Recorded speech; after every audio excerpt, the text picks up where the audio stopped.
Salut Célia, où est-ce que tu es cette semaine? Salut Maguette, salut tout le monde. Alors ce matin et toute cette semaine avec Arnaud à la caméra, on a décidé de venir à Haut-Fargis, une commune située en plein cœur des Yvelines et plus précisément à 11 km de Rambouillet et 27 km de Versailles.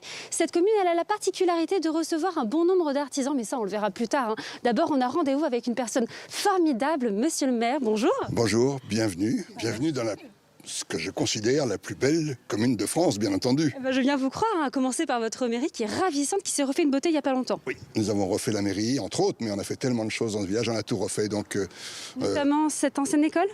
l'ancienne école qu'on a transformée en cabinet médical, en effet, et puis on a refait des commerces, on a refait des écoles, on a refait le cimetière, on a refait tout. Vous voyez, il n'y a plus aucune ligne aérienne dans ce village, et donc je pense que les gens sont satisfaits. Bon, moi j'ai envie d'en savoir davantage sur cette belle commune qui a aussi d'ailleurs sa dimension rurale. On revient évidemment dans quelques minutes. Ce qui caractérise cette commune, alors évidemment c'est sa forêt qui représente quand même 60% du territoire, mais c'est aussi son patrimoine. Où est-ce qu'on est, monsieur le maire?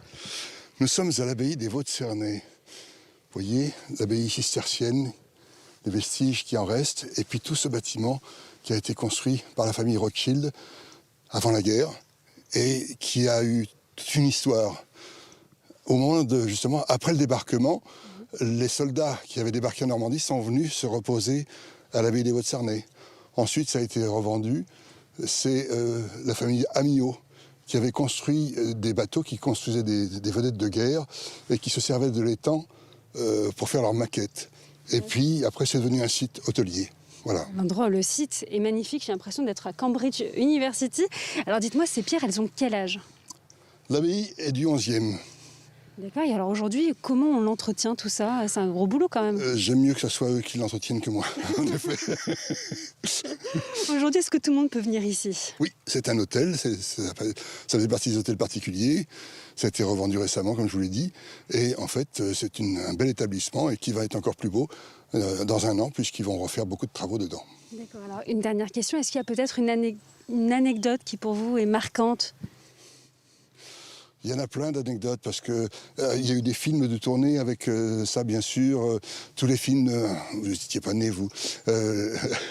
Thierry Lafronde a été tourné ici. Il y a beaucoup de films qui ont été tournés dans ces locaux, bien entendu, dans ces bâtiments. Et à plus loin, la gare des Boutons, que ça par contre, je connais. Moi, ce que je vous propose, monsieur le maire, c'est qu'on continue la visite. Je suis toujours avec monsieur le maire et cette fois dans un endroit au moins ou presque aussi ravissant que celui qu'on a vu tout à l'heure. On est où là, monsieur le maire? Nous sommes à la ferme de Saint-Benoît qui dépend du village d'Haut-Fargis. Alors ces pierres, elles ont l'air quand même très anciennes. Elles ont quel âge? Oh, ça date du siècle précédent, du siècle 19e. C'est une ferme, là encore, vous voyez cette fontaine, c'est l'identité de toutes les fermes du secteur qui étaient du temps des Rothschild, j'en ai parlé tout à l'heure. Et toutes ces fermes appartenaient à la famille Rothschild et ils ont fait des biens magnifiques. C'était un centre expérimental. À l'époque, c'était fabuleux. Et puis après, la guerre est arrivée. Et c'est devenu ce qu'on appelle, c'était le STO.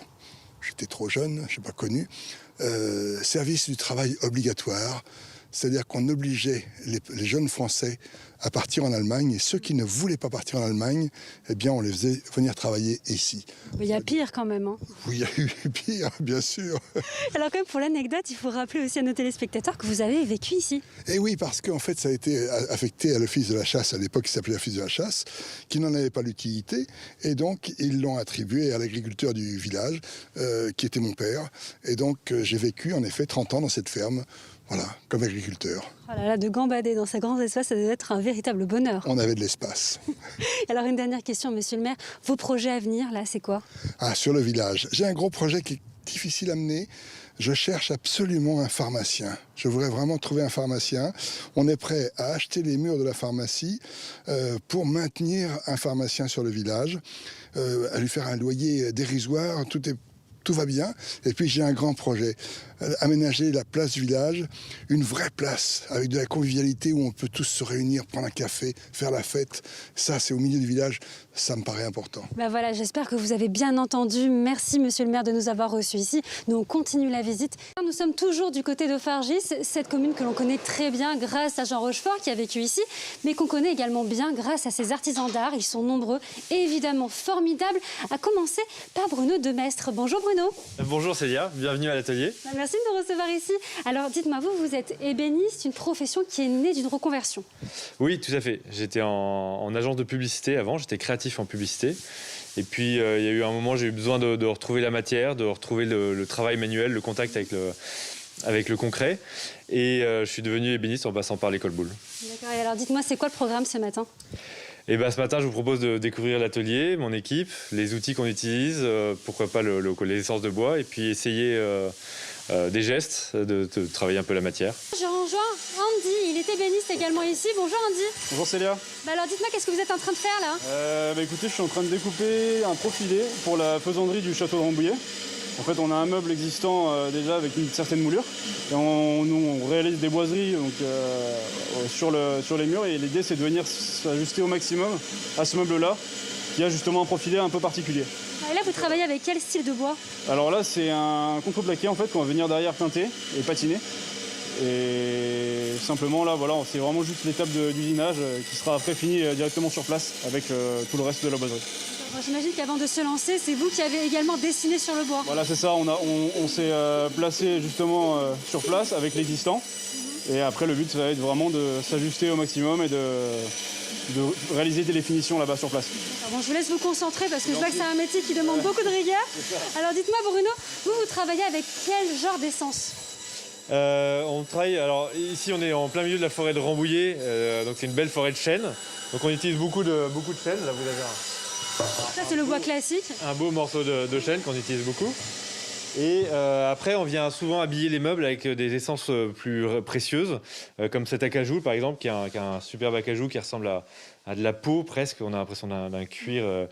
Vous avez aussi ce bois-là par exemple qui est de l'ébène, qui est l'origine, qui a donné le nom d'ébéniste. Celui qui travaille le bois, c'est un bois africain très noir, c'est sa couleur naturelle. Ça ressemble un peu à du charbon. Exactement, sauf que ça reste Pas la même matière. Ouais. par exemple, ici, vous avez un bois qu'on n'a pas l'habitude de voir. Pourtant, on connaît bien l'arbre, c'est du platane. Et qui a vraiment une texture comme granuleuse, comme un cuir qui vient, comme un parchemin qui vient habiller le meuble. C'est vraiment ça. Bon Bruno, vous m'avez convaincu. Moi j'ai envie de m'essayer. Est-ce que je peux me lancer? Ah avec plaisir, allons-y. J'ai enfilé mon tablier et officiellement on m'appelle Gepetto d'Auffargis. Mais avant de me lancer, dites-moi Bruno, qu'est-ce que vous fabriquez exactement comme objet ici? Alors nous, on essaye de fabriquer des objets qui ont une âme, qui ont une poésie, un peu comme Gepetto, de faire Pinocchio qui prend vie. Comme par exemple ce copeau qu'on est venu mouler, sculpter, et puis on est venu graver une inscription de Baudelaire dedans. Ça va devenir une lampe. Ça c'est pour une lampe de chevet, on fait des lampes de salon aussi dans cette idée-là. On fait aussi des marqueteries. Ça, c'est une marqueterie qui va au milieu d'une table, où ce bureau... Ça peut aller même jusqu'au bureau.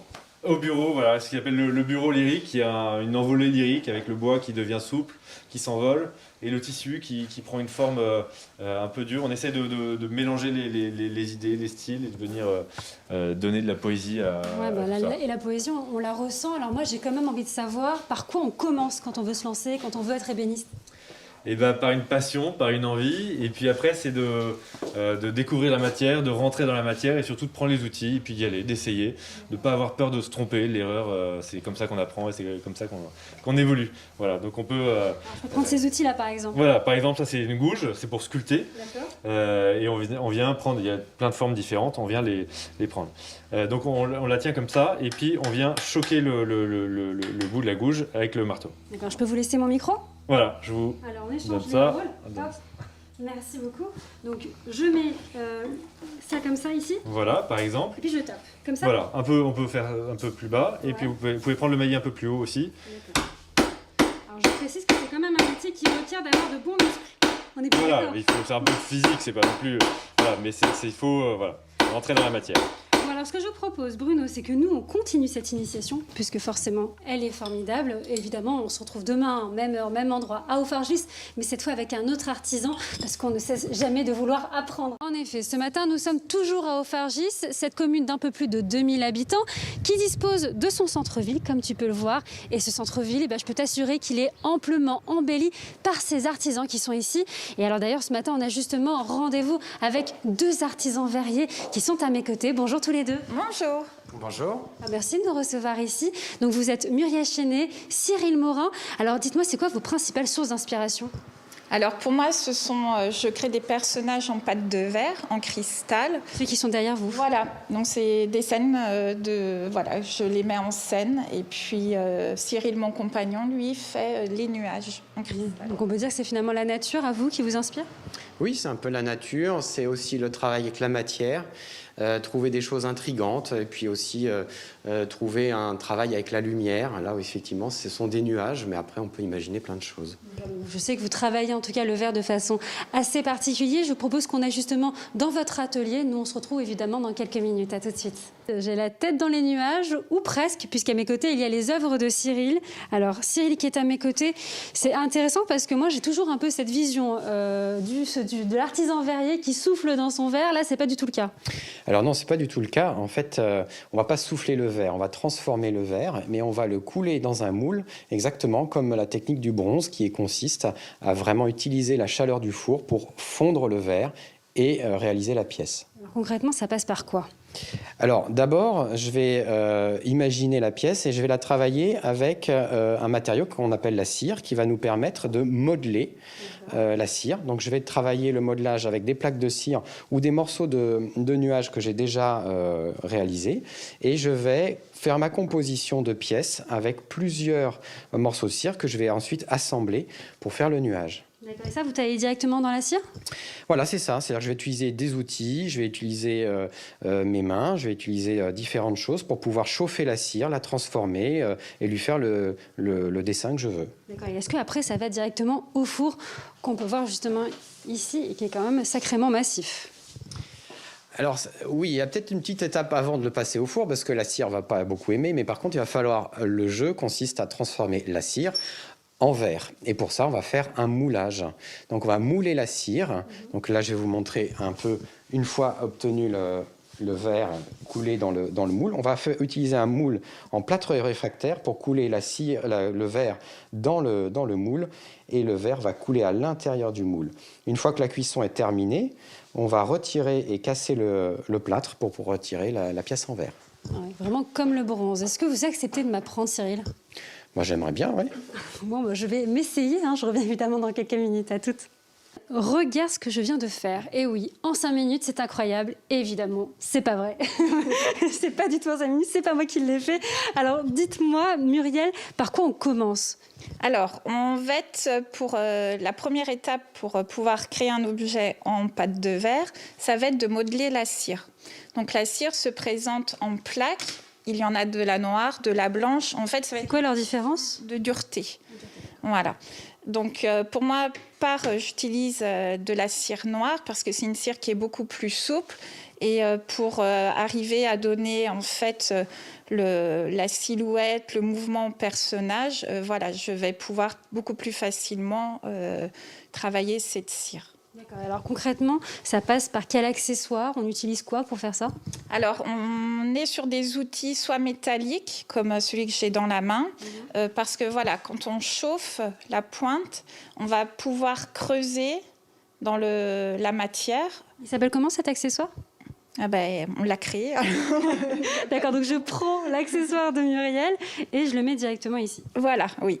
D'accord. Et alors ensuite, c'est quoi la marche à suivre? Alors, la cire, on doit la chauffer pour qu'elle se ramollisse. Donc, dans sa main, voilà, on va l'assouplir. Et puis, vous, après, avec un outil, c'est comme ça que vous allez faire apparaître des détails. D'accord. Et donc là, on commence à creuser dans la cire. Voilà. Après, c'est libre cours à vos gestes, votre imagination pour la création. Ce que je peux création. vous dire, Maguette, c'est que ma cire, elle ressemble plus à une part de pizza qu'à de la cire. Alors moi, ce que je vous propose, Muriel, c'est qu'on continue la séance d'initiation. Évidemment, moi, je vous retrouve demain chez un autre artisan, je ne vous en dis pas plus. Ici, l'artisanat continue aussi de rayonner sur la commune. C'est le cas de Florent Vaucel. Il est luthier, on part à sa rencontre. Bonjour Florent. Bonjour. Merci de nous recevoir ici dans cet atelier. Alors déjà, merci parce que vous rompez avec l'image qu'on peut avoir du luthier, c'est-à-dire dans une boutique centenaire, plein de poussière. Ici, ce n'est pas du tout le cas. Non, j'ai pas un grand espace comme vous pouvez le voir, donc j'essaie d'être le plus organisé et le plus propre possible.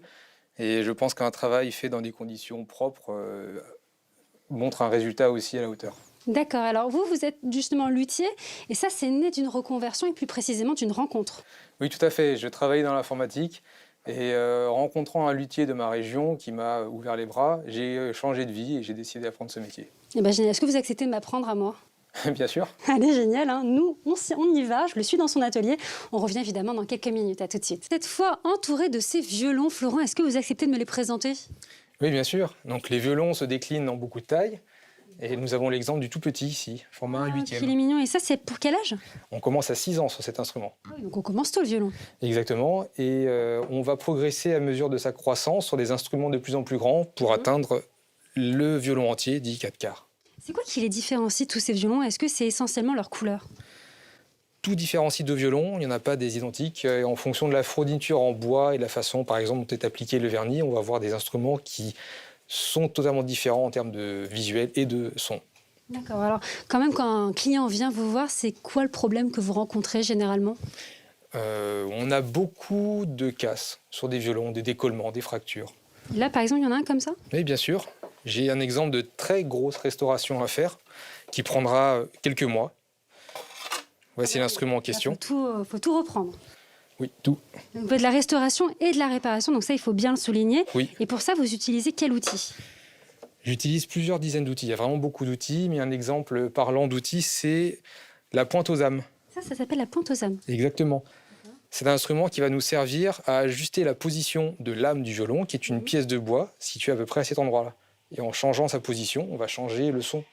D'accord, alors là, on est quand même sur des violons qui sont plutôt récents. Il y a en tout cas des violons qui sont quand même ici plus anciens. Oui, nous avons l'exemple ici d'un violon qui appartenait en 1909 à un certain monsieur Vigourou. Et vous pouvez voir à la couleur de son vernis ou à l'état de son vernis qu'il a quand même subi les affres du temps. D'accord.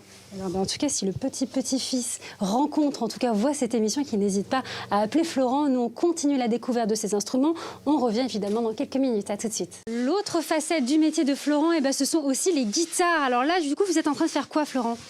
Eh bien, je suis en train de planifier la touche de cette guitare. Qu'est-ce que ça veut dire exactement?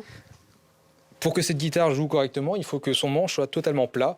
Or, quand il est arrivé, il était en forme de S. Comme on n'a pas de réglage dans le manche, on n'a pas d'autre choix que d'enlever les frettes pour planifier, rendre plan la touche. Je peux essayer, moi? Bien sûr. Alors, je vous laisse mon micro. Merci. Je le prends et je ponce. Allez-y. Comme ceci? C'est très bien. Ça veut ma gueule, hein, je m'y prends plutôt bien. Alors, moi, Florence, ce que j'adore quand je vais chez un luthier, c'est de connaître souvent l'histoire des instruments. Est-ce que, par exemple, cette guitare, elle a une histoire? Oui, bien sûr.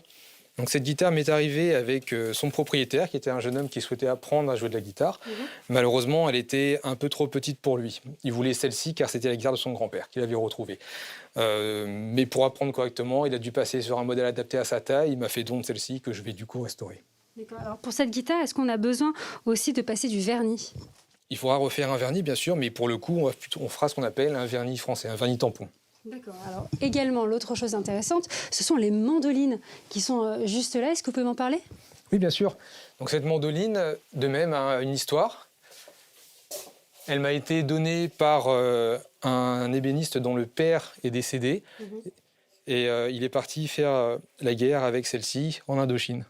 Voilà. Des histoires toujours passionnantes. Alors, pour terminer justement cette émission, est-ce que vous acceptez de me jouer un peu quelques petites notes de guitare? Eh bien, écoutez, je vais faire au mieux. D'accord. Bon, moi, en attendant, je vous retrouve la semaine prochaine pour de nouvelles aventures franciliennes. D'ici là, prenez soin de vous. Bye bye tout le monde.